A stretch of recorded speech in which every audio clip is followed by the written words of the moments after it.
What's up, everybody? It's me, Pig from Judgment Day Fitness, your favorite personal trainer, fitness enthusiast, and today I'm your favorite cancer survivor. Anyways, today I'm going to go over some stuff that I found very useful to bring with me to chemotherapy, or stuff that sometimes I think back and say, maybe I should have brought that with me to chemotherapy, okay? So with that being said, let's get started on this video. So just a little background on myself. My name is Peyton. I had testicular cancer 2.5 years ago. That's when it started, at least, and then it ended 2 years ago. Started in May of 2017, ended in October of 2017 as well. So it wasn't a very long ordeal compared to some people who go through chemotherapy for years, but there are still some things that I learned from this. I'm all good now. I feel great, and sometimes I think to myself, I'm glad I brought that with me to chemotherapy. Other times I think to myself, I really should have brought that particular item with me to chemotherapy.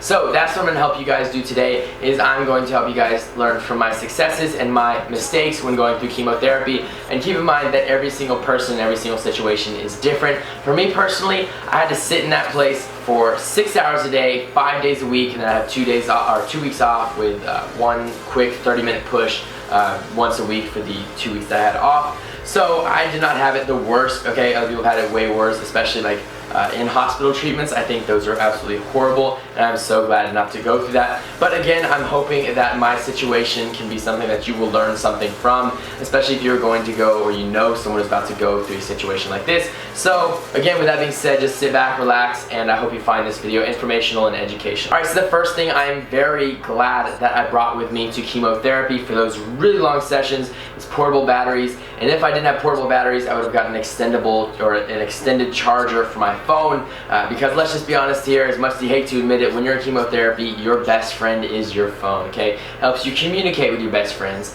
helps you stay entertained, because there's just a lot to do on your phone. And I tried reading books and stuff, but I just could not focus because that's how horrible I felt. It was just really hard to focus on stuff. And so really having my phone was really great and really helpful for me, but having those portable batteries was even better, because 6 hours straight on your phone is not going to, it's not going to last, okay? So you need something to help continue charging your phone, so that way you have something to entertain yourself with, because it's one thing to be sick, it's another thing to be bored and sick, you know? At least that's how I thought of it. And again, I'm just really glad that I brought the portable batteries with me. I think now I have 3 or 4 of them from my chemotherapy experience, and again, I'm really glad I got them. Alright, so the second thing that I brought with me is friends and family. You don't have to do this all the time. Maybe you want your privacy as well. This is up to you completely, but I'm just saying that when I brought my friends, I was more entertained, and it was much better than actually looking at my phone, watching a streaming service, or all that.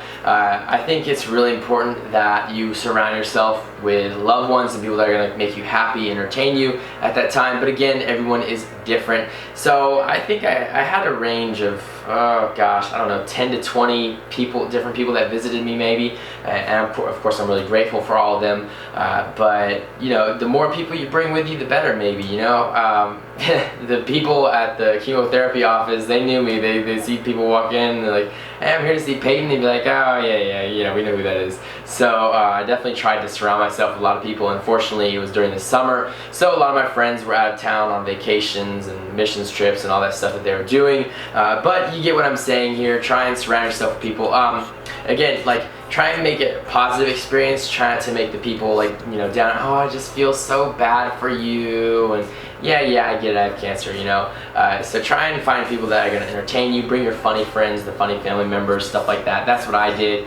Really, I just actually said whoever wants to come can come and visit me. So that's what I would do if I were you. Alright, so the third thing that I would suggest that you bring with you to chemotherapy is foods that will not go bad very quickly. Okay, so also I'd suggest that you bring a backpack, but I figured that was a given. But anyways, so when I was on chemotherapy, I lost like 40 or 50 pounds because I just did not feel like eating all the time. And it was ridiculous, but I got through it obviously. But anyways, anytime I was like, hey, you know what, I think I want a pizza, okay?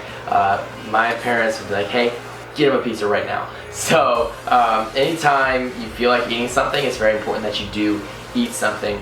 Okay, so try and find stuff that's not going to go bad quickly, and just have it conveniently stored in your backpack. So just in case you're like, you know what, I think I want that bar right now, you reach in your backpack, you pull out that bar, you're good to go, and you can get some calories in your system. Again, try and find stuff that is not going to go bad very quickly, because you know what, you don't feel like preparing a chemo bag every day, okay? Which I don't think that's a thing, but you don't feel like getting up every day and preparing yourself a sandwich or this or that. Just find something that you might like at some point, and if you feel like eating it, then just reach in your backpack. It is so convenient.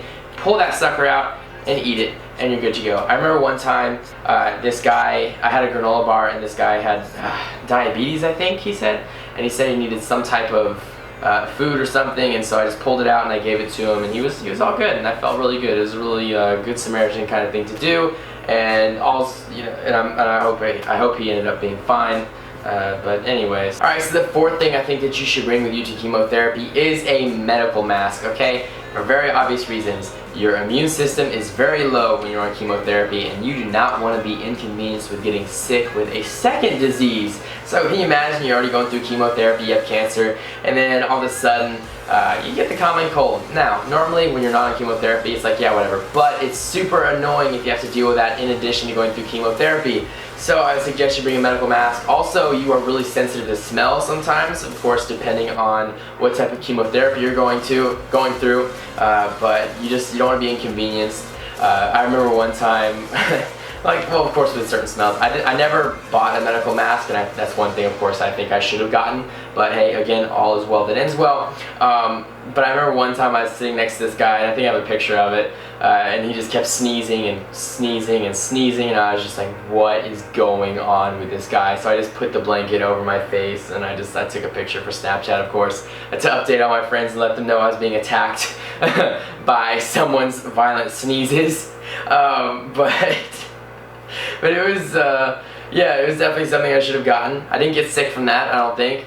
But it was still, again, it would have been a wise decision to get a medical mask, because that guy just could not stop sneezing. And you never know what you're going to run into, whether it be bad smells or people that can't control their sneezing and don't cover, which in this case this guy did cover. But you never know what you're going to encounter. That's the thing about life. So just keep that in mind. Try and find one. A lot of the doctor's offices and chemotherapy offices, I'm sure they'd be happy to hand them out to you. If you ask for them, I'm sure they wouldn't put up any protest to it. You can also buy some online, I'm sure. I know right now with like coronavirus, I know those are a little harder to find because people are buying them. So maybe they're short on stock. I don't know. I'm just telling you guys this information. Alright, so the fifth and final thing that I would suggest you guys bring is just dress smart, okay? So maybe you have a port, maybe you're taking it intravenously. Make sure that whatever clothes you have easy access to the port or to your veins, because yeah, it's inconvenient sometimes. Of course, it's not supposed to tickle and it's not going to be fun, but it's got to happen. So you just got to make sure that you can work with the nurses as best you can in order to receive your chemotherapy, so that way you can get better and get back to real life. So another thing is, like, sometimes I was hot, sometimes I was cold, so I dressed in layers. I made sure that I brought like a little hoodie with me or something, and I made sure I had a short sleeve, and my pants were really specific. It just depends on the AC in there. Another thing I'd suggest, bring a hat or a beanie, not because you gotta hide your baldness, but when you're bald, you can feel the AC and it's super annoying. So every time I forgot a hat, I was so annoyed because the AC would come on, and it was very powerful AC. So I'd just be sitting there, and all of a sudden it'd feel like someone was dropping ice on my head. And that's a pretty extreme example, but that's how it was for me. So that's what I'm going to tell you guys that you should do. Dress conveniently, dress comfy. This is not a fashion statement. No one really cares what you're wearing, but just make sure it's comfortable to you, or maybe something you feel confident in. Whatever the case is, whatever your needs are, you know yourself better than I do. So just make sure that you're dressing smart. Make sure you're bringing a hat or a beanie or something, and make sure you're giving the nurses easy access to your port or your veins. So with that being said, that is going to wrap up today's video. Thank you guys so much for watching, and I hope you found it informational and educational. For those of you that follow me for fitness, I promise I'll be posting a fitness video on Saturday, because that's how often I'm posting, Wednesday and Saturday. So I will see you guys next time. Stay healthy, follow my tips, and have a great day.